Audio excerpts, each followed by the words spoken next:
નમો દ્વૈ સૌર્યંતામ નમો દ્વૈ સૌર્યદાનમ નમો દ્વૈ સૌર્યામ નમો દ્વૈ સૌર્યાયમ નમો દ્વૈ સૌત્રિકાવતી સાવનમ ઓંકારમિંદુ સંયુક્ત નિત્યમ જયંતિ યોગિન કામદમોક્ષદો શ્રી ઓંકારાય નમો નમઃ. મંગલમ ભગવાન મંગલમુકુતમોનિ મંગલમ કુંડારી જૈન્દ્રમોસ મંગલમ નમઃ સમય સાધાય સ્વાનુભૂત્યા ચકાસ્તે ચિત્તવાય ભવાય સર્વમાં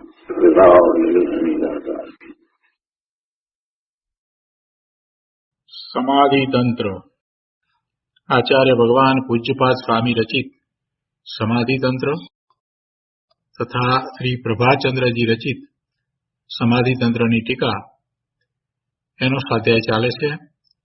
એમાં શ્લોક 102 નો સ્વાધ્યાય આપણે કરી રહ્યા છીએ. શ્લોક 102 આચાર્ય ભગવાને એમ કહ્યું કે જે જ્ઞાન દુઃખ વિના ભાવવામાં આવે તે ઉપસર્ગાદી દુઃખો આવી પડતા નાશ પામે છે.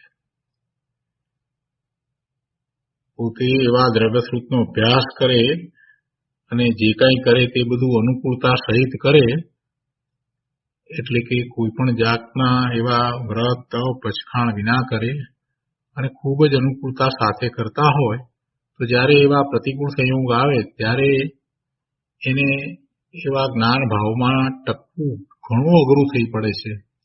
એટલે આચાર્ય ભગવાને અહીંયા એવો ઉપદેશ આપ્યો છે કે પોતાની શક્તિ અનુસાર પોતે એવા વ્રત તપ આદિ કરવા. એટલે મૂળ ગાથામાં એમ કહ્યું કે જે જ્ઞાન દુઃખ વિના ભાવવામાં આવે છે તે ઉપસર્ગાદી દુઃખો આવી પડતા નાશ પામે છે. માટે મુનિએ અંતરાત્મા યોગીએ પોતાની શરીર આદિથી ભિન્ન ભાવના ભાવવી. અને પછી આગળ ટીકામાં તો એ વાત પણ આવી કે પોતાની શક્તિ અનુસાર એને એવા કાયાક્લેશ આદિરૂપ કષ્ટોથી આત્મ સ્વરૂપની ભાવના કરવી, એટલે કે કષ્ટ સહીને સદા આત્મ સ્વરૂપનું ચિંતન કરવું. તો આ શ્લોક, એનો અનુવાદ, ટીકા, ભાવાર્થ અને એની ઉપર પૂજ્ય ગુરુદેવ કાજી સ્વામીએ જે વિસ્તાર કર્યો છે તેનો કેટલોક ભાગ આપણે લીધો છે. હવે શેષ ભાગ આજે આપણે લઈએ છીએ. આત્મભાવના પુસ્તકમાં પાના નંબર 354 અહીંયા બીજા પેરેગ્રાફમાં ગુરુદેવ સમજાવે છે કે પ્રભુ તારા ચૈતન્યને સંયોગથી ભિન્ન એવો ભાવજે કે તે ભાવના ગમે તેવી પ્રતિકૂળતામાં પણ ટકી રહે. તારા ચૈતન્યને, તું ચૈતન્ય ભગવાન આત્મા છે, એને સંયોગથી ભિન્ન એવો ભાવજે, એટલે કે સંયોગે કરીને જે કાંઈ મળ્યું છે એ બધાથી ભિન્ન. આ શરીર છે એ પણ સંયોગી ચીજ છે, એનાથી પણ ભિન્ન તારા જ્ઞાન સ્વરૂપ ભગવાન આત્માની એવી ભાવના કરજે કે તે ભાવના ગમે તેવી પ્રતિકૂળતામાં પણ ટકી રહે. દેહથી આત્મા ભિન્ન એમ સાધારણ જાણપણું કરીને અટકી જઈશ નહીં. દેહથી આત્મા ભિન્ન એમ સમજવું, એવા શબ્દો બોલવા, કેવા લખી જવા, એટલે જાણે કે દેહથી આત્મા ભિન્ન છે એમ જાણ્યું તો ગુરુદેવ કહે છે કે એવું સાધારણ જાણપણું કરીને તું અટકી જઈશ નહીં, પણ અંતરમાં પ્રયત્ન કરીને આત્માનો અનુભવ કરજે અને વારંવાર તેની ભાવના કરજે. અંતરમાં આત્માના અનુભવ વગરની એકલી ધારણા તને શરણરૂપ નહીં થાય. માત્ર આવું જાણપણું અનુભવ વિનાનું કે હું આત્મા છું અને શરીરથી જુદો છું, તો એથી તને કાંઈ ખરે વખતે શરણ મળશે નહીં, કાંઈ શરણ પ્રાપ્ત થશે નહીં. એટલે કે જ્યારે શરીર છોડવાનો સમય આવ્યો હશે, દેહથી જુદા પડવાનો સમય આવ્યો હશે અને અસાતા વેદનીય કર્મનો ઘણો ઉદય હશે, એવે વખતે તને માત્ર શરીરથી આત્મા જુદો એવું જાણપણું કાર્યકારી નહીં થાય, પણ એના બદલે જો આત્માનો અનુભવ કરેલો હશે, સ્વાનુભૂતિ થઈ હશે અને ખરેખર પોતે પોતાના સ્વરૂપમાંથી આવતા જ્ઞાન આનંદનો અનુભવ કરીને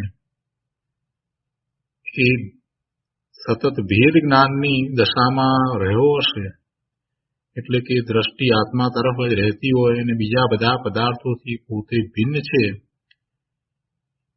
એવી શ્રદ્ધા અનુભવ સહિતની કાયમ ટકીને રહી હશે, તો ગમે તેવો પ્રસંગ હશે, અંતકાળે શરીરથી જુદા પડવાનો, શરીર છોડવાનો પ્રસંગ આવ્યો હશે, એ વખતે શરીરમાં ઘણી પીડા હશે, ખૂબ અસાતા વેદનીય કર્મનો ઉદય હશે, તો પણ પોતે પોતાના જ્ઞાન ભાવમાં રહી શકશે, પોતે પોતાના ધર્મથી ચ્યુત નહીં થાય.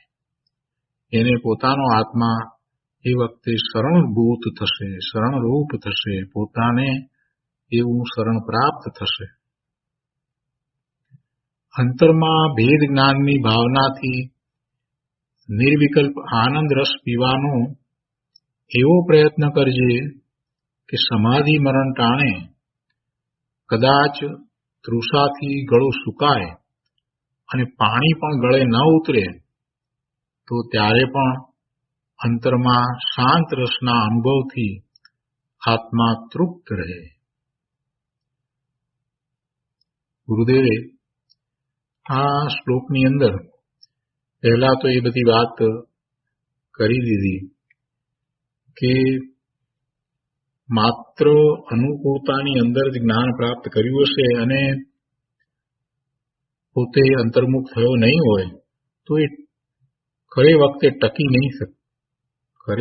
ટકી નહીં શકે. આત્માના આશ્રયે જેણે અંતર્મુખ પ્રયત્ન કર્યો હશે એને ગમે તે પ્રસંગે આત્માની ભાવનામાં ટકી રહેવું સરળ પડશે. પણ અનુકૂળ સંયોગમાં જે મૂર્છાયેલા છે તે અંતરમાં અનુભવનો પ્રયત્ન કરતા નથી, તો તે પછી પ્રતિકૂળ સંયોગની સામે ટકી નહીં શકે. એ વાત અગાઉ કરી અને હવે વધારે એની ઉપર જોર આપીને એમ કહે છે કે તું એવો પ્રયત્ન કર, આત્માનો અનુભવ કરીને વારંવાર એની એવી ભાવના ભાવ કે પછી તને સમાધિ મરણ થાય.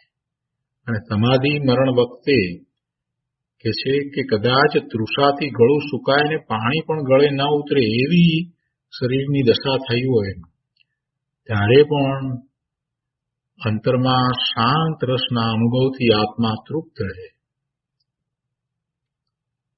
બહુ સરસ વાત કરી છે ગુરુદેવે, બહુ સરસ ઉપદેશ આપ્યો છે.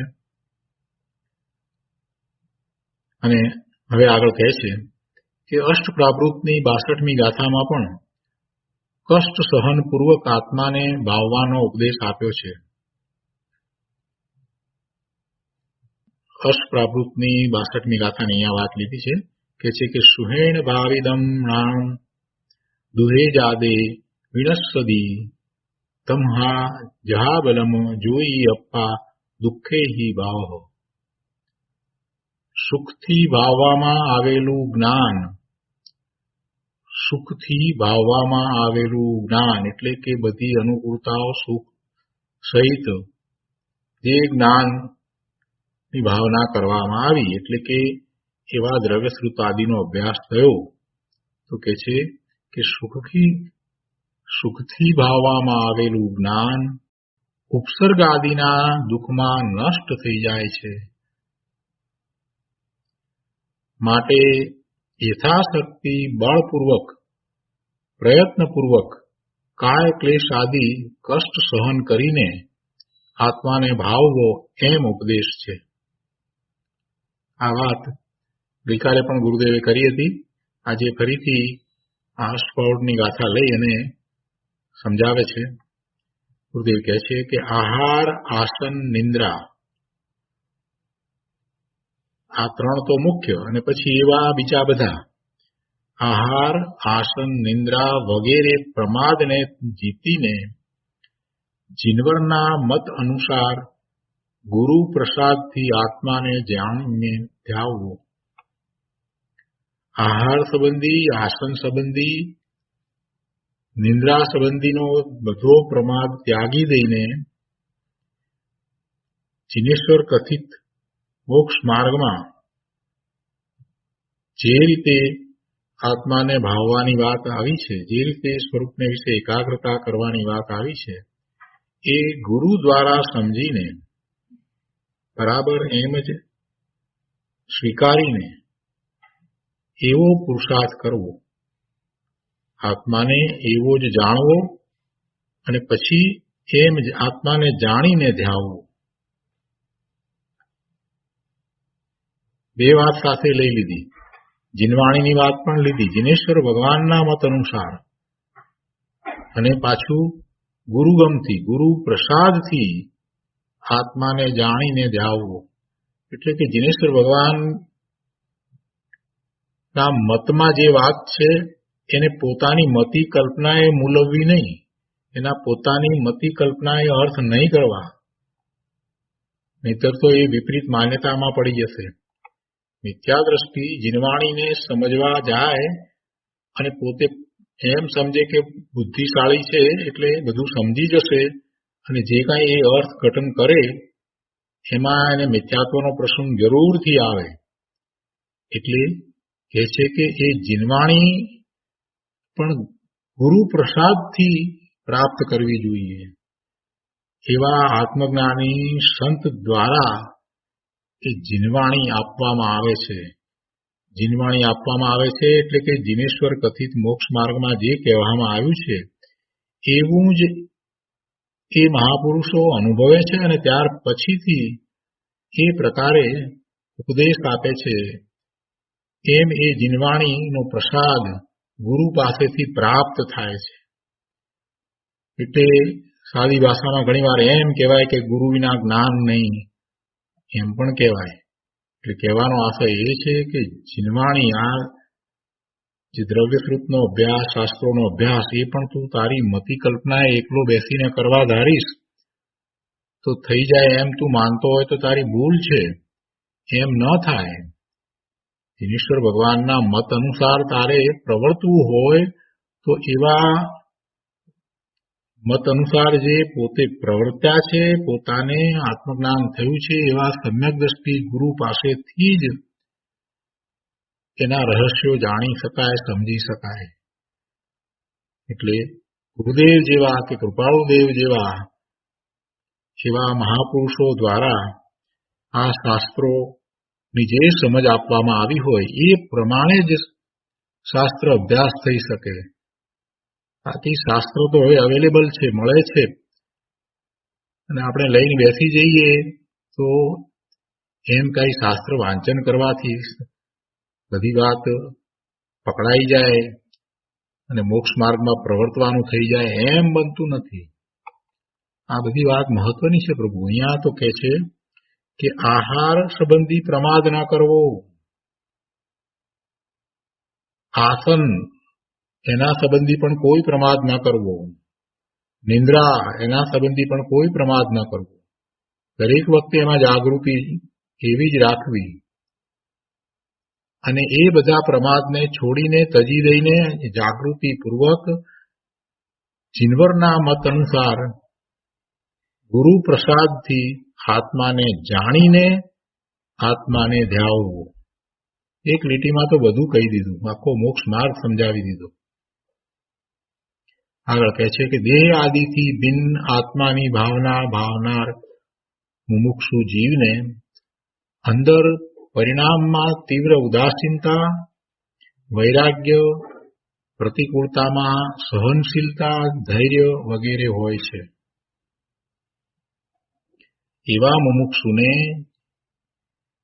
જે આત્માનું સ્વરૂપ જાણે છે અને પછી આત્માની ભાવના ભાવે છે, એવા મુમુક્ષુ જીવને એના અંતરંગ પરિણામ કેવા હોય તો એની વાત કરતા ગુરુદેવ કહે છે કે એના અંદર પરિણામમાં તીવ્ર ઉદાસીનતા, જગત પ્રત્યે તીવ્ર ઉદાસીનતાનો ભાવ છે. જ્ઞાન સહિતનો વૈરાગ્ય છે અને પ્રતિકૂળતા વખતે પણ સહનશીલતા અને ધૈર્ય એવા ને એવા એના ટકી રહે છે.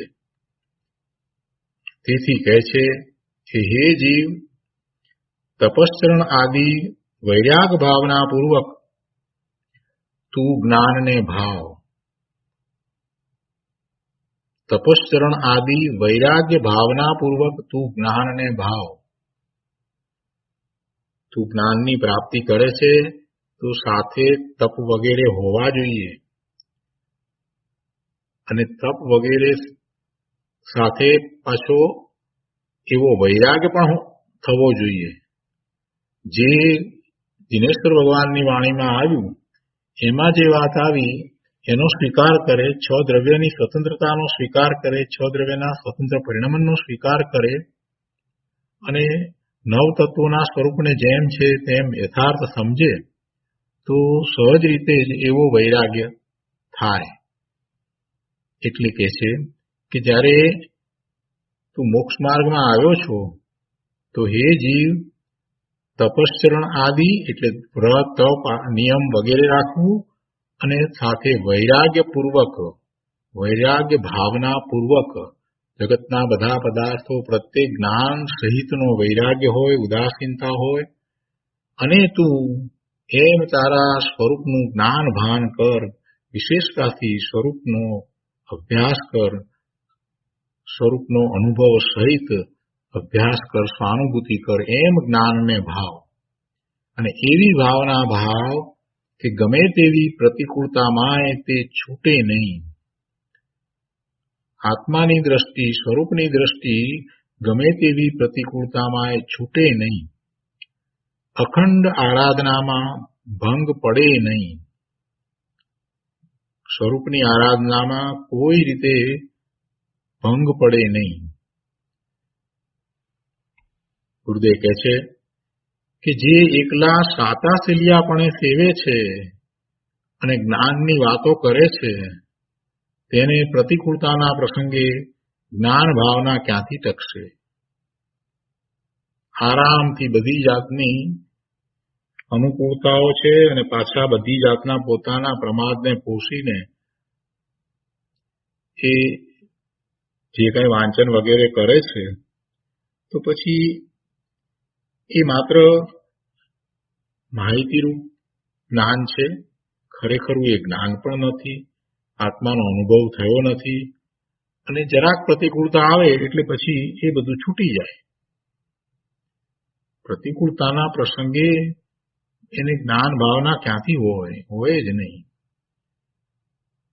અજ્ઞાની તો મરણના કે પ્રતિકૂળતાના પ્રસંગે ભડકી ઉઠે છે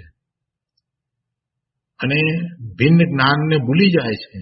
પહેલા જે ભિન્ન જ્ઞાનની વાત કરતો હતો, આત્માથી ભિન્ન પોતે છે એવી વાત જે હતી એ બધું ભૂલી જાય છે. પ્રતિકૂળતાનો પ્રસંગ આવતા એ બધું ભૂલી જાય છે. જેણે જ્ઞાન ભાવના ભાવી છે એવા જ્ઞાનીને મરણનો ભય નથી. જેણે જ્ઞાન ભાવના ભાવી છે, જેને આત્માનો અનુભવ થયો છે એને મરણનો ભય નથી. પ્રતિકૂળતામાં જ્ઞાન ભાવના છૂટતી નથી. ગુરુદેવ કહે છે કે જુઓ ને, પાંડવો, સુદર્શન શેઠ, સીતાજી વગેરે ઉપર કેવા સંકટ આવ્યા, છતાં તે પ્રસંગે પણ તેઓ પોતાની જ્ઞાન ભાવનાને ભૂલ્યા ન હતા. પોતે આત્માનું લક્ષ્ય કરીને જ રહ્યા હતા. બહારમાં તો ઘણા સંકટના પ્રસંગો આવ્યા, એવા સંયોગો આવ્યા, છતાંય પોતાના સ્વરૂપનું લક્ષ્ય એમને છૂટ્યું ન હતું. જેણે વારંવાર આત્માના અનુભવનો પ્રયોગ કર્યો છે, જો અહીંયા ગુરુદેવે બહુ સ્પષ્ટ વાત કરી છે, જેણે વારંવાર આત્માના અનુભવનો પ્રયોગ કર્યો છે એટલે એનો અર્થ એ થયો કે વારંવાર આત્માના અનુભવનો પ્રયોગ કરવો જોઈએ. જેણે વારંવાર આત્માના અનુભવનો પ્રયોગ કર્યો છે, વારંવાર સ્વભાવમાં ઠરવાની અજમાયશ કરી છે, તેને ગમે તે પ્રસંગમાં પણ જ્ઞાન ભાવના જાગૃત રહે છે. માટે દુઃખથી એટલે કષ્ટમાં સહનશીલતાના પ્રયત્ન સહિત જ્ઞાન સ્વભાવની ભાવના કરવાનો ઉપદેશ છે. આવો પ્રયોગ કરવો જોઈએ.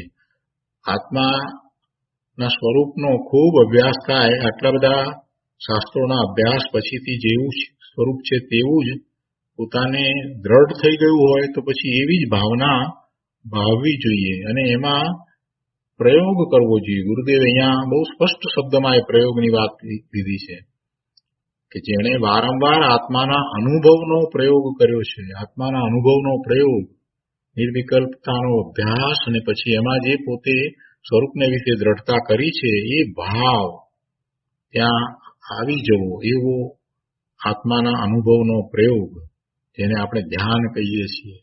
તો આવા ધ્યાન હોય છે. જો ગુરુદેવે અહીંયા પ્રયોગ શબ્દ મૂક્યો છે, અનુભવનો પ્રયોગ કરવો. અને કેટલાક લોકો કહે છે કે ના, એવું કઈ હોતું નથી. એમ ન હોય પ્રભુ, એવી વાત હોતી નથી. માત્ર કઈ શાસ્ત્રનું વાંચન કરીએ અને ચર્ચા કરીએ એટલે બધું પ્રાપ્ત થઈ જાય એમ નથી હોતું. સ્પષ્ટ કહ્યું છે ગુરુદેવે તો એવો પ્રયોગ કરવાનું કહ્યું છે અને એ વારંવાર કરવાનું કહ્યું છે. એ છે કે જેણે વારંવાર આત્માના અનુભવનો પ્રયોગ કર્યો છે અને વારંવાર સ્વભાવમાં ઠરવાની અજમાયશ કરી છે, એ કર્યું છે તો એને પછી પોતાના સ્વરૂપથી જુદ થવાનું થતું નથી. અને એમાંય જયારે પ્રતિકૂળતા છે ત્યારે પણ એ પોતે પોતાના સ્વરૂપમાં જ રહે છે. એટલે કે એવી ભાવના ભાવે છે, એ આત્માને ભૂલી જતો નથી. જેણે આવો પ્રયોગ કર્યો છે એનું ભેદ જ્ઞાન સતત રહે છે. પછી અહીંયા આગળ કહે છે કે સમયસારમાં પણ કહે છે કે હે જીવ, તું મરીને પણ તત્વનો જિજ્ઞાસુ થા. એટલે શું? મરીને પણ તત્વનો જિજ્ઞાસુ થા એટલે શું? એટલે કે ગમે તેટલી મુશ્કેલી આવે, ગમે તે થાય, છતાં પણ તું તત્વનો જિજ્ઞાસુ થા. અને જિજ્ઞાસુ થવું એટલે તત્વને આત્મસાત કરવું. તત્વનો માત્ર વાણી વિલાસ કરવાની કોઈ વાત નથી. વાણી વિલાસ કરવા વાળા ઘણા, શાસ્ત્રોનો અભ્યાસ કરે, યાદ રહી જાય, સ્મરણ શક્તિ સારી હોય, સમજ શક્તિ સારી હોય એટલે પછી એનો વાણી વિલાસ ચાલુ થઈ જાય. પણ એમ નહીં કે તત્વને આત્મસાત કરવું. જેમ જીનવાણીમાં કહ્યું છે એવા પોતાના સ્વરૂપનો વિશ્વાસ લાવીને, એવી શ્રદ્ધા કરીને એવો અનુભવ કરવાનો પ્રયોગ કરવો, એ તો કરતા નથી. એટલે ત્યાં પણ એ વાત કરી છે કે તું એવો તત્વનો અભ્યાસ કરજે. બધા અધ્યવસાન છોડીને વિકલ્પ રહિત પોતાના સ્વરૂપનો અનુભવ કરજે. એ વાત સમયસારમાં તો ઘણી વાર આવી ગઈ. ગુરુદેવ કહે છે કે સમયસારમાં પણ કહે છે કે હે જીવ, તું મરીને પણ તત્વનો જિજ્ઞાસુ થા. મરણ જેટલા કષ્ટ સહન કરીને પણ દેહથી ભિન્ન આત્માને અનુભવમાં લે. ગમે તેટલા કષ્ટ સહન કરવા પડે, મરણ જેટલા કષ્ટ સહન કરવા પડે તો પણ દેહથી જુદા ભગવાન આત્માનો અનુભવ કર. એ ખરેખર દેહથી જુદો છે. તું આ દેહ રૂપ નથી, તું આ વર્તમાન પર્યાય રૂપ નથી. એમ બધા જ જ્ઞાની પુરુષોનું કહેવું અને એમ સમજાવવું છે. ગુરુદેવ પણ આપણને એમ જ કહી રહ્યા છે.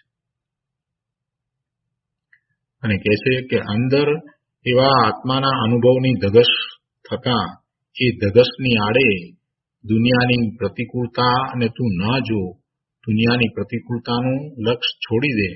માત્ર પોતાના સ્વરૂપનો અનુભવ કરવો છે તો ગમે તેટલા કષ્ટ આવે તો પણ એ કષ્ટ સહન કરીને પણ દેહથી ભિન્ન આત્માનો અનુભવ કર.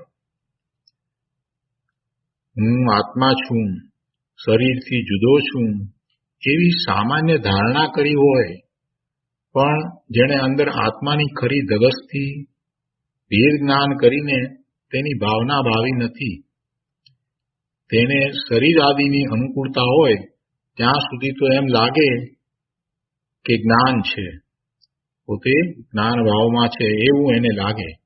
પણ જ્યાં શરીરમાં કષ્ટ થાય, દેહ છૂટવાનો પ્રસંગ આવે કે બીજા અનેક પ્રકારના નિંદા, અપમાન વગેરે પ્રતિકૂળતાના પ્રસંગ આવે તો ત્યાં તેની ધારણા ટકશે નહીં. બહુ સરસ વાત મૂકી છે કે શરીરમાં કષ્ટ થાય, શરીરમાં રોગ આવે કે દેહ છૂટવાનો પ્રસંગ આવે, અથવા તો એ નથી તો કોઈ નિંદા કરે, કોઈ અપમાન કરે, તો એવા પ્રતિકૂળતાના પ્રસંગ આવે તો પછી જે પેલું જ્ઞાન કર્યું હતું એ ધારણા એની ટકશે નહીં. તે પ્રતિકૂળતાના વેદનમાં એકાકાર થઈને ભીસાઈ જશે. એ જીવ જેને આત્મભાવના અનુભવ સહિત વાવી નથી એવો એ મિથ્યા દ્રષ્ટિ અને અનુકૂળતા સહિત જ જેને આવો માત્ર શાસ્ત્રનો અભ્યાસ કર્યો છે એવો એ જીવ પ્રતિકૂળતાના વેદનમાં, એટલે પ્રતિકૂળતા આવી છે તો એની સાથે એકરૂપ થઈને એકાકાર થઈને એને જ અનુભવશે, આત્માને ભૂલી જશે. એટલે કે છે કે પ્રતિકૂળતાના વેદનમાં એકાકાર થઈને ભીસાઈ જશે. માટે અહીં એમ ઉપદેશ છે કે અત્યારથી જ દેહ આદિ પ્રત્યે ઉદાસીનતાની ભાવના પૂર્વક તું જ્ઞાનનો અભ્યાસ કર. માત્ર અભ્યાસ નહીં, દેહ આદિ પ્રત્યે ઉદાસીનતાની ભાવના. હવે દેહ આદિ પ્રત્યે એટલે દેહ અને બીજા બધા સંયોગે કરીને મળેલા પદાર્થો એ બધા પ્રત્યે ઉદાસીનતાની ભાવના પૂર્વક તું જ્ઞાનનો અભ્યાસ કર. જેને અનુકૂળતાનો જેટલો પ્રેમ તેને પ્રતિકૂળતામાં તેટલો દ્વેષ થયા વિના રહેશે નહીં. અનુકૂળતાનો જેટલો પ્રેમ છે, જેટલો વધારે પ્રેમ છે અનુકૂળતામાં, એને જરાક પણ પ્રતિકૂળતા આવશે ને એટલે ખૂબ દ્વેષ થશે, એને ક્રોધ થશે, એ સમસમી જશે, એ આર્ત ધ્યાન કરશે. એટલે કે છે કે જેને અનુકૂળતાનો જેટલો પ્રેમ તેને પ્રતિકૂળતામાં તેટલો દ્વેષ થયા વિના રહેશે નહીં. જ્ઞાની તો અનુકૂળતા અને પ્રતિકૂળતા બંનેથી ભિન્ન, પોતે શરીરથી જુદા છે એવું સહજ જ્ઞાન ભાન વર્તે છે, અનુભવ સહિત એવું સહજ જ્ઞાન ભાન વર્તે છે.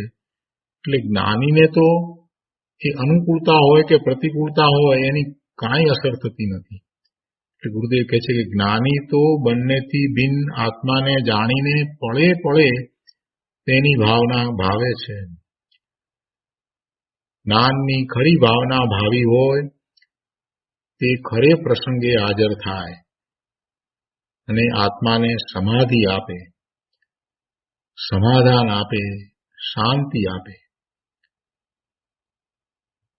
જીવનમાં જેણે આત્માની દરકાર કરી નથી તેની ભાવના ભાવી નથી, આત્માની ભાવના ભાવી નથી, આત્માને જાણવાનો પ્રયત્ન પણ કર્યો નથી. આત્માને જાણવાનો પ્રયત્ન કર્યા વિના માત્ર અભ્યાસ કર્યો હોય તો એ કંઈ સાચી ભાવના ભાવી છે એમ કહેવાતું નથી. એટલે એને માટે પણ આ વાત છે કે એણે પણ જીવનમાં આત્માની દરકાર કરી નથી. જીવનમાં જેણે આત્માની દરકાર કરી નથી તેની ભાવના ભાવી નથી, એટલે આત્માની ભાવના ભાવી નથી. અને કહે કે હું મરણ ટાણે સમાધિ રાખીશ, તો તે સમાધિ ક્યાંથી લાવશે? જેણે જિંદગીમાં કદી બંદૂક પકડતા પણ આવડી નથી, નિશાન લેતા આવડ્યું નથી, અને તે લડાઈમાં દુશ્મન સામે કેવી રીતે ઉભો રહેશે? જીવનમાં જેણે અભ્યાસ કર્યો છે તેને ખરે ટાણે કામ આવશે. સાચો અભ્યાસ કર્યો છે, સાચી સ્વરૂપની ભાવના ભાવી હશે, સ્વરૂપને વિશે જેણે એકાગ્રતા કરી હશે, સમ્યક દર્શન પ્રગટ કર્યું હશે, એ તો બધી રીતે નિર્ભય છે, બધી વાતે એ તો મુક્ત છે. એને કોઈ જાતની ચિંતા નથી. ગમે તેવો પ્રસંગ આવે, ગમે તેવી પ્રતિકૂળતા આવે કે ગમે તેવી અનુકૂળતા આવે, એને કાંઈ ફેર પડતો નથી. એટલે અહીંયા કહે છે ખાસ તો પ્રતિકૂળતાની વાત જે છે તે મહત્વની છે. આ ગાથાની અંદર એ વાત લીધી છે કે અનુકૂળતા સહિત માત્ર આવો દ્રવ્યશ્રુતનો અભ્યાસ કર્યો હોય તો એને પછી જયારે પ્રતિકૂળતા આવશે ત્યારે ધર્મ ભૂલાઈ જશે. એ મુખ્યતાથી આખી વાત લીધી છે અને એમાં ઉપદેશ એ જ આપ્યો છે કે ભાઈ તું પહેલેથી જયારે તું દ્રવ્યશ્રુતનો અભ્યાસ કરે છે એ વખતે પણ તું એવા વ્રત તપ આદિ કર. પહેલેથી જ ગુરુદેવે અહીંયા એ વાત લીધી ને, પહેલેથી જ તું જ્યારથી અભ્યાસ કરે છે ત્યારથી જ એ રીતે જ કર. કષ્ટ સહન કર. કોઈ પણ પ્રકારના પ્રમાદને રાખ નહીં, પ્રમાદ તજી દે. એ પછી પ્રમાદ ગમે તે પ્રમાદ હોય, આહાર સંબંધીનો પ્રમાદ હોય કે નિંદ્રા સંબંધીનો પ્રમાદ હોય, કોઈ પણ પ્રકારનો પ્રમાદ હોય તો એને છોડી દે. તું જાગૃત થા અને એવો અભ્યાસ કર. કષ્ટ આવે તો કષ્ટને સહન કર. પ્રતિકૂળતામાં પણ તારા નિયમિત અભ્યાસમાં ક્યાંય વિક્ષેપ પડવો જોઈએ નહીં. નાની અમથી પ્રતિકૂળતા આવી હોય એટલે આજે હવે જાણે કે સ્વાધ્યાય નથી કરવો, એમ ન હોય. એટલે એવો જેને અભ્યાસ કર્યો છે, એવી રીતે જેને પોતાના સ્વરૂપનું લક્ષ્ય રાખી અને અભ્યાસ કર્યો છે અને પછી એવો પ્રયોગ કર્યો છે તો એનો અભ્યાસ સાચો કહેવાય. અને જીવનમાં જેણે એવો સાચો અભ્યાસ કર્યો હશે તેને ખરે ટાણે તે કામ આવશે. માટે નિરંતર હંમેશા પ્રમાદ છોડી દ્રઢ વૈરાગ્યપૂર્વક આત્માની ભાવના ભાવજે. ગુરુદેવ કહે છે કે સંસાર ભોગોને અસાર જાણીને દીક્ષા પ્રસંગે જાગેલી અત્યંત વૈરાગ્ય ભાવના. જો વૈરાગ્ય ભાવના અહીંયા જુદી જુદી રીતે લીધી છે ગુરુદેવે. કે છે પહેલી વાત તો આ લીધી કે સંસાર ભોગોને અસાર જાણીને, એ કોઈ રીતે સારભૂત નથી, કોઈ રીતે હિતકારી નથી.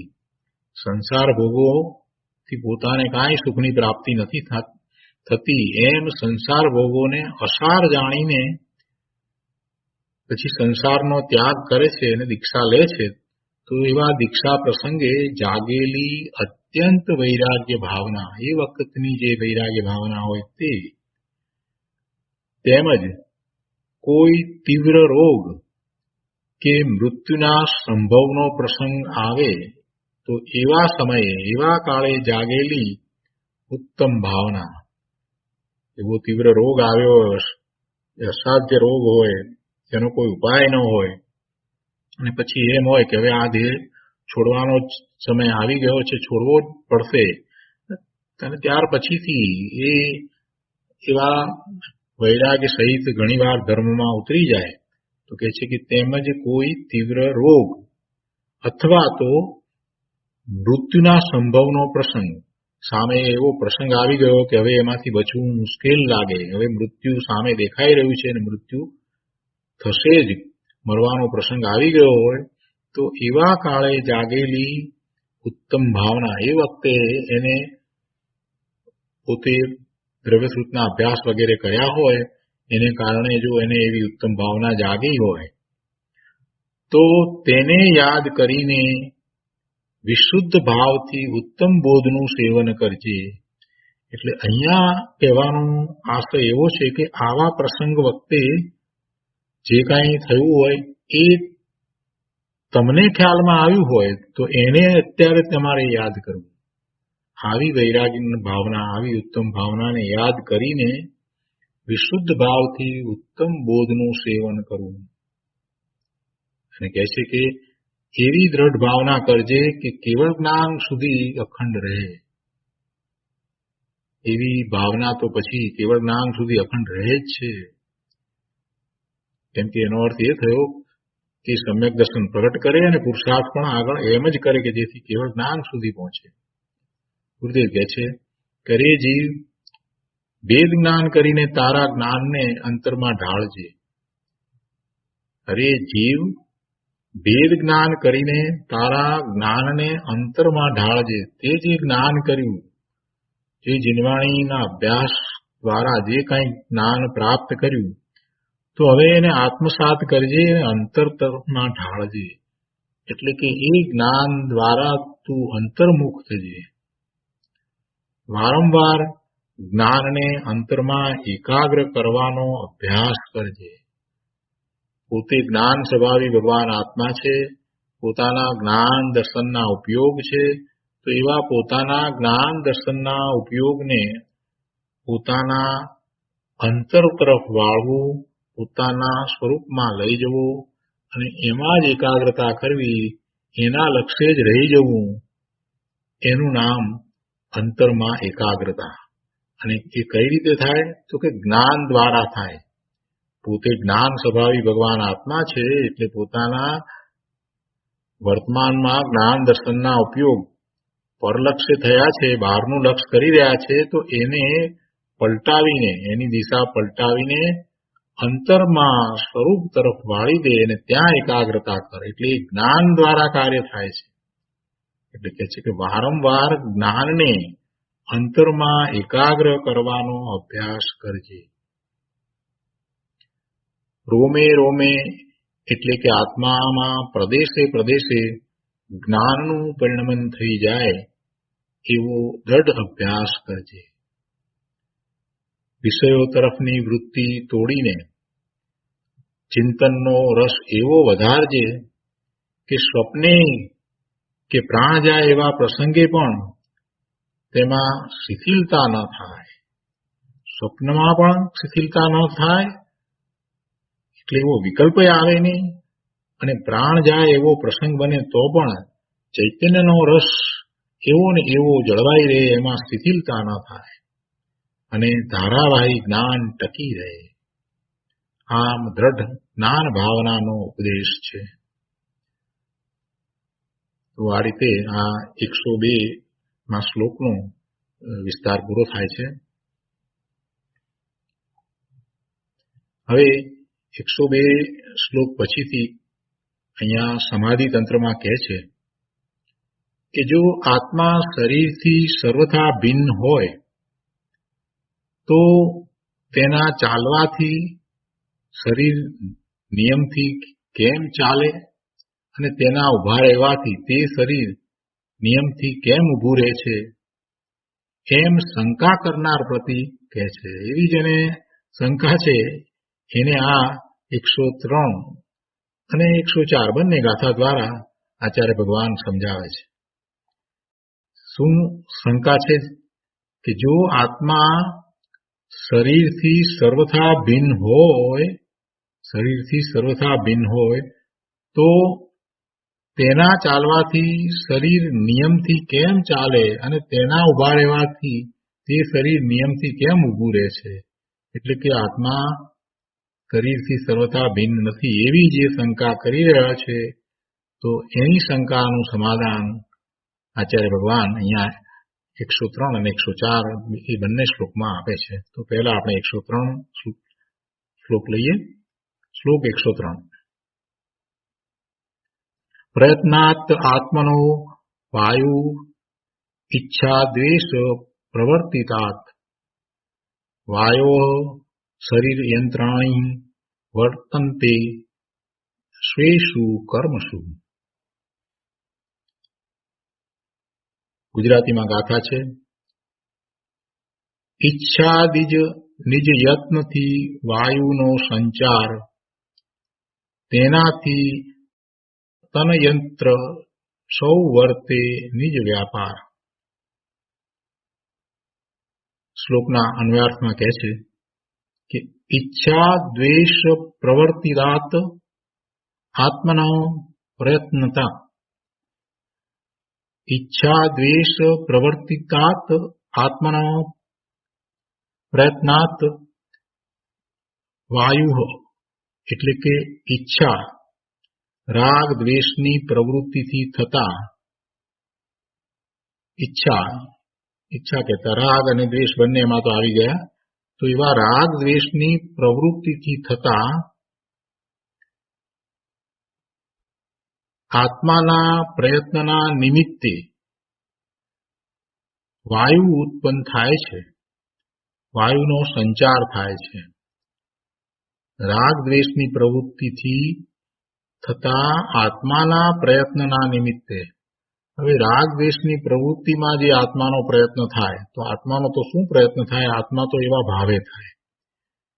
રાગ દ્વેષની પ્રવૃત્તિ વખતે જે આત્માનો ભાવ થાય છે, તો એવા આત્માના ભાવને માટે અહીંયા એમ કહ્યું કે ઈચ્છા, રાગ, દ્વેષની પ્રવૃત્તિથી થતા આત્માના પ્રયત્નના નિમિત્તે વાયુ ઉત્પન્ન થાય છે અને વાયુનો સંચાર થાય છે. અને પછી શું થાય છે કહે છે કે વાયો શરીર યંત્રાણી, એટલે કે વાયુના સંચારથી શરીર યંત્રો સ્વેષુ કર્મસુ વર્તન્તે, એટલે કે શરીર યંત્રો પોતપોતાના કાર્યોમાં પ્રવર્તે છે. આ વાયુ જે ઉત્પન્ન થાય છે તો એ વાયુના સંચારથી શરીર યંત્રો પોતપોતાના કાર્યોમાં પ્રવર્તે છે. શરીર યંત્રો કહેતા શરીરના જે બધા અવયવ વગેરે જે છે તે, એટલે આખું શરીર એ પોતે પોતાનું કાર્ય કરે. દરેક અવયવ પોતે પોતાનું કાર્ય કરે છે.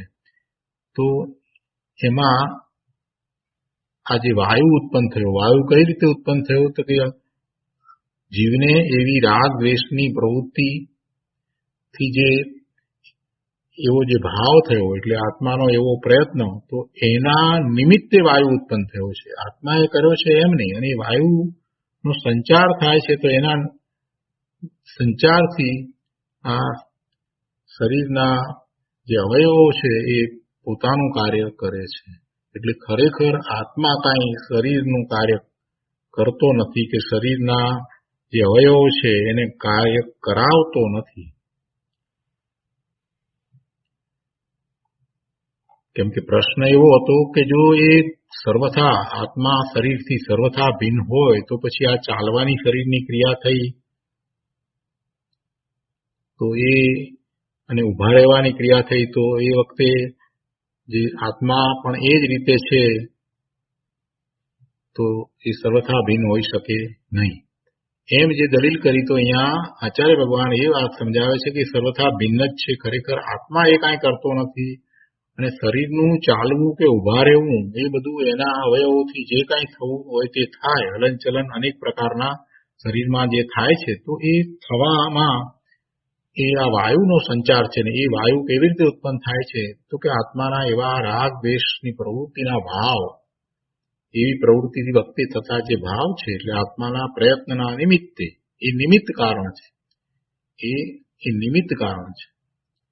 એના નિમિત્તે વાયુ ઉત્પન્ન થાય છે અને વાયુના સંચારથી એ શરીર એ રીતે કાર્ય કરે છે. એટલે આત્મા તો શરીરથી સર્વથા ભિન્ન જ છે. ટીકામાં કહે છે કે આત્માના પ્રયત્નથી વાયુનો શરીરમાં સંચાર થાય છે. કેવા પ્રયત્નથી એવા વાયુનો સંચાર થાય છે તો કે છે કે ઈચ્છા દ્વેષથી, રાગ દ્વેષથી પ્રવર્તેલા, રાગ દ્વેષથી ઉત્પન્ન થયેલા એવા પ્રયત્નથી એવો વાયુનો સંચાર થાય છે.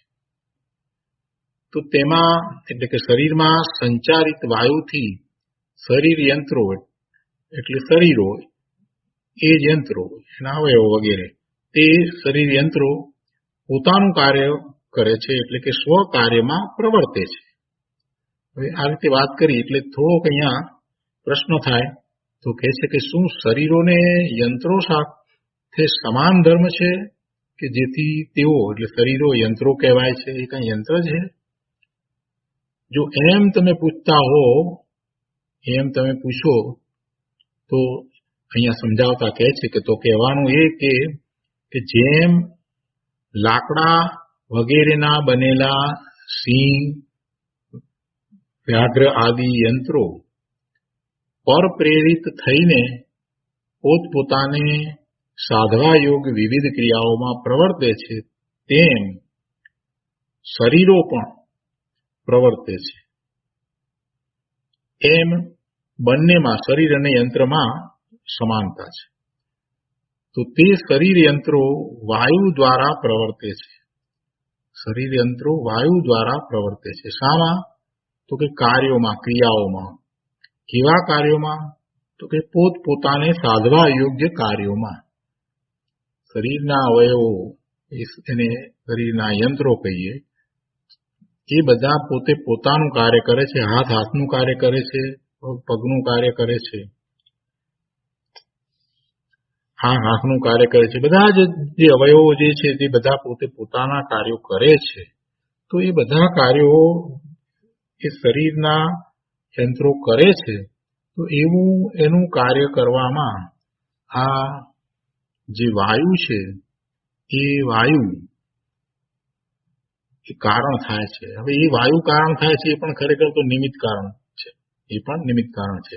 અને વાયુ એ ઉત્પન્ન થયો તો એ કઈ રીતે વાયુ ઉત્પન્ન થયો અને કઈ રીતે વાયુનો સંચાર થયો, તો કે છે કે એ પણ આત્માના રાગ દ્વેષની પ્રવૃત્તિથી થતા આત્માના જે પ્રયત્નો એના નિમિત્તે આત્માને એવા રાગ દ્વેષની ઈચ્છા થઈ છે, રાગ કે દ્વેષ થયા છે, તો એના નિમિત્તે પેલો વાયુ ઉત્પન્ન થયો અને એનો સંચાર થયો.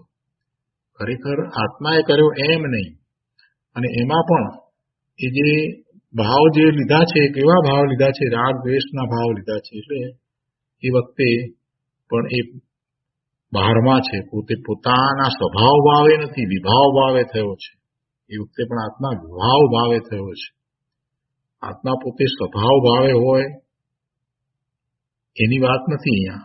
આત્મા વિભાવ ભાવે થયો છે ને, એ વિભાવ ભાવે થયો છે તો એના નિમિત્તે આ વાયુ ઉત્પન્ન થયો અને એનો વાયુનો સંચારથી એ શરીરના કાર્યો એ રીતે થાય છે. ભાવાર્થમાં સમજાવે છે કે જીવને જ્યારે શરીરની ક્રિયા કરવાની ઈચ્છા થાય છે, જીવને જ્યારે શરીરની એટલે પોતે જે શરીર સાથે રહ્યો છે એ શરીરની ક્રિયા કરવાની ઈચ્છા થાય છે, ત્યારે તેના ઈચ્છાના નિમિત્તે વાયુ પોતાની યોગ્યતાથી શરીરમાં ઉત્પન્ન થાય છે. કોઈને મારવો છે અથવા તો કંઈ પણ કામ બીજું કરવું છે કે ગમે તે અથવા તો સ્વભાવ પણ હોય ને એવું વંદન કરવાનો ભાવ આવે એમાં પણ શરીરની ક્રિયા થાય છે ને. એટલે કોઈ પણ પ્રકારે એટલે એમાં રાગ દ્વેષ બધું આવી ગયું. તો એના નિમિત્તે જે વાયુ ઉત્પન્ન થયો તો એની વાત અહીંયા કરે છે. તો કહે છે કે જીવને જ્યારે શરીરની ક્રિયા કરવાની ઈચ્છા થાય છે ત્યારે તેના ઈચ્છાના નિમિત્તે વાયુ પોતાની યોગ્યતાથી શરીરમાં ઉત્પન્ન થાય છે. તો તે વાયુના સંચાર નિમિત્તે જો અહીંયા સ્પષ્ટ કર્યું છે, તે વાયુથી થાય છે એમ પણ નહીં, તે વાયુના સંચાર નિમિત્તે શરીર યંત્રો અર્થાત શરીરની ક્રિયાઓ પોતપોતાની યોગ્યતાથી પોતાનું કામ કરે છે. આને મંદિરમાં ગયો છે અને નમસ્કારનો ભાવ આવ્યો છે તો બે હાથ ભેગા કરી હાથ જોડી અને નમસ્કાર મસ્તક નમાવવું છે એવી ક્રિયાની ઈચ્છા થઈ છે. એ સાથે રહેલો સુભાવ છે. તો આવી ઈચ્છા થઈ છે એ વખતે એ જે વાયુ એના નિમિત્તે ઉત્પન્ન થાય છે કે ત્યારે તેના નિમિત્તે એ ઈચ્છા જે થઈ તો એના નિમિત્તે એ ઈચ્છાથી વાયુ ઉત્પન્ન થયો એમ નહીં, પણ એ પણ નિમિત્ત કારણ છે. એના નિમિત્તે વાયુ ઉત્પન્ન થાય છે અને વાયુ પોતાની યોગ્યતાથી શરીરમાં ઉત્પન્ન થાય છે. પેલો આત્મા જુદો ને આ વાયુ ઉત્પન્ન થયો એ તો શરીર એને વાયુ કયો છે. તો એ શરીરમાં પોતાની યોગ્યતાથી ઉત્પન્ન થાય છે, એમાં પેલું તો નિમિત્ત કારણ છે. અને વળી પાછા એ પણ કહે છે કે તે વાયુના સંચાર નિમિત્તે શરીર યંત્રો અર્થાત શરીરની ક્રિયાઓ પોતપોતાની યોગ્યતાથી પોતાનું કામ કરે છે.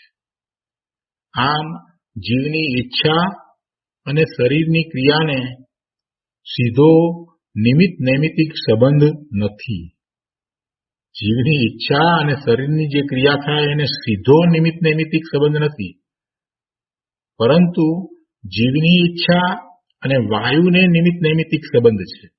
જીવની ઈચ્છા થઈ તો એના નિમિત્તે વાયુ ઉત્પન્ન થયો, એ શરીરમાં ઉત્પન્ન થયો, એટલે એને નિમિત્ત નૈમિતિક સંબંધ છે.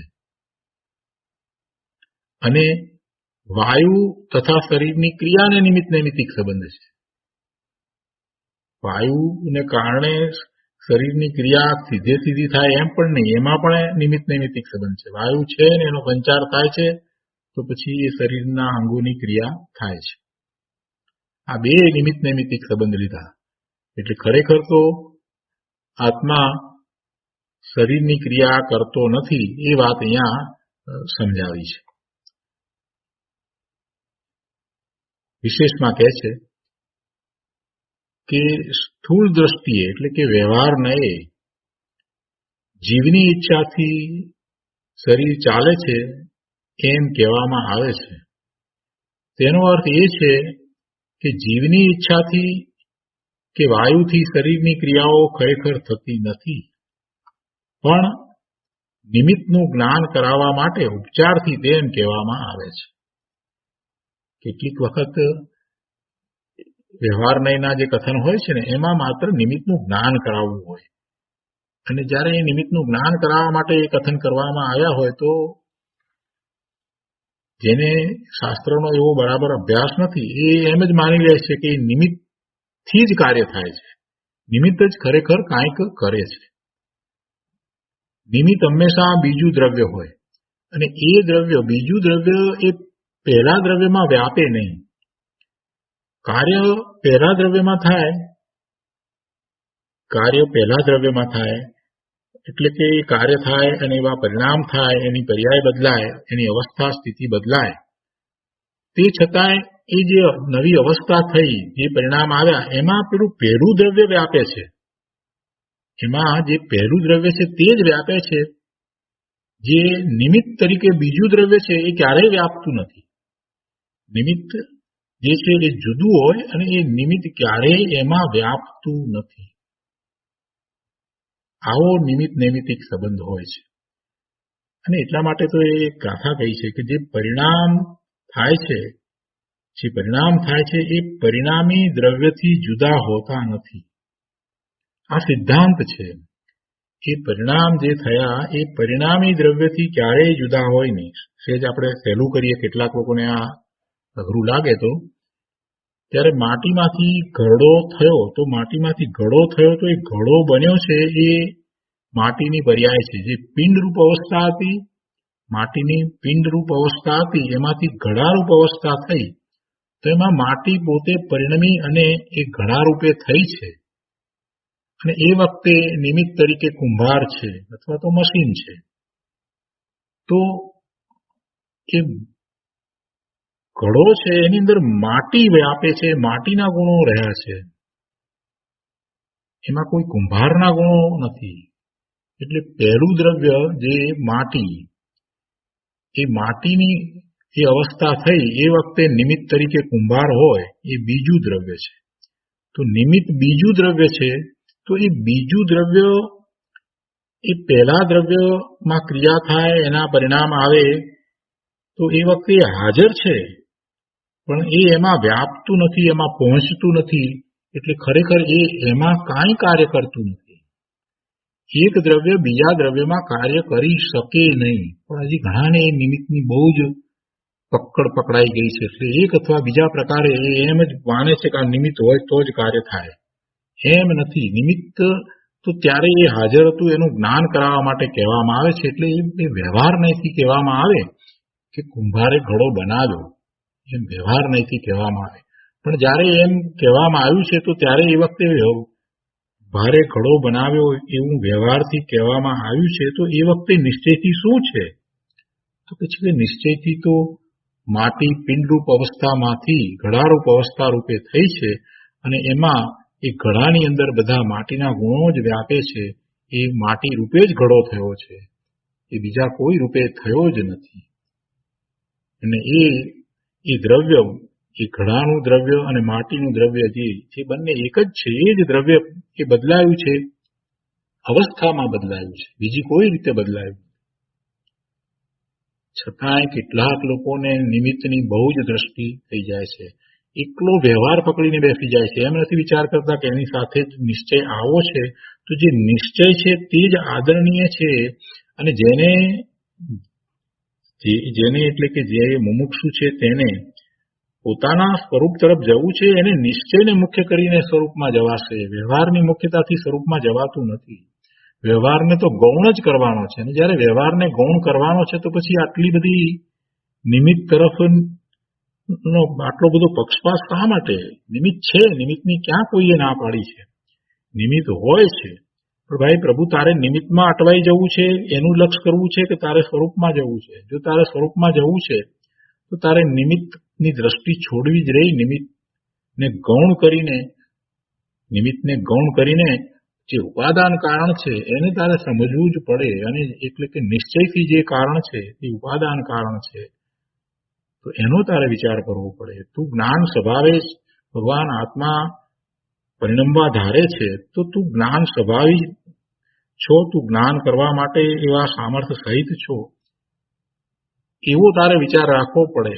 અને પછી તું એને બદલે એમ કે ના ના મને નિમિત્ત આવે તો જ મને જ્ઞાન થાય, એ વાત પકડીને બેસીશ તો ભાઈ તારું કાંઈ કલ્યાણ થશે નહીં. એટલે વસ્તુને જેમ છે તેમ સમજવાની છે. જે અપેક્ષાથી જે વાત કરવામાં આવી હોય, વ્યવહાર અપેક્ષાએ જે વાત કરવામાં આવી હોય, એ બધી જાણવા માટે છે, ઉપચારથી કહેવામાં આવે છે. એટલે અહીંયા પણ એ વાત લીધી છે કે સ્થૂળ દ્રષ્ટિએ વ્યવહારને જીવની ઈચ્છાથી શરીર ચાલે છે એમ કહેવામાં આવે છે. આ વ્યવહાર નથી કહેવામાં આવ્યું છે. તો તેનો અર્થ એ છે કે જીવની ઈચ્છાથી કે વાયુથી શરીરની ક્રિયાઓ ખરેખર થતી નથી. પણ એ વખતે નિમિત્ત શું હતું, તો એ નિમિત્તનું જ્ઞાન કરાવવા માટે એ ઉપચારથી એમ કહેવામાં આવે છે. તો નિમિત્ત તરીકે શું હતું? શરીર ચાલ્યું ત્યારે તો વાયુ હતો, અને વાયુ ઉત્પન્ન થયો એમાં નિમિત્ત તરીકે શું હતું? તો જીવની ઈચ્છા હતી. બસ આટલી વાત છે. બે નિમિત્તો ની વાત લીધી છે. એટલે અહીંયા એટલા માટે જ સ્પષ્ટ પહેલા જ કહી દીધું કે જીવની ઈચ્છા અને શરીરની ક્રિયાને સીધો નિમિત્ત નૈમિત્તિક સંબંધ પણ નથી, પણ જીવની ઈચ્છા અને વાયુને નિમિત્ત નૈમિત્તિક સંબંધ છે, અને વાયુને તથા શરીરની ક્રિયાને નિમિત્ત નૈમિત્તિક સંબંધ છે. અને છતાંય આપણે એમ કહીએ કે શરીર કે જીવની ઈચ્છાથી શરીરની ક્રિયા થાય છે, તો એ ઉપચારથી કહેવામાં આવ્યું છે, અને એ દ્વારા માત્ર નિમિત્તનું જ્ઞાન કરાવવામાં આવ્યું છે. ખરેખર એમ નથી. આ મોક્ષ માર્ગ પ્રકાશકમાંથી વાત લેવામાં આવી છે. અને એ પછી પણ બીજી આ સંબંધીની ઘણી વાત લીધી છે. કર્તા કર્મ અધિકારની કેટલી બધી વાતો આમાં સાથે લઈ લીધી છે. તો એ બધાનો વિશેષ અભ્યાસ આપણે સારી રીતે આવતા સ્વાધ્યાયમાં કરીશું. આજનો સ્વાધ્યાય અહીંયા સુધી રાખીએ છીએ. હવે સુખધામ બોલીએ. સુખધામ અનંત સુસંત ચરી દિન રાત રહે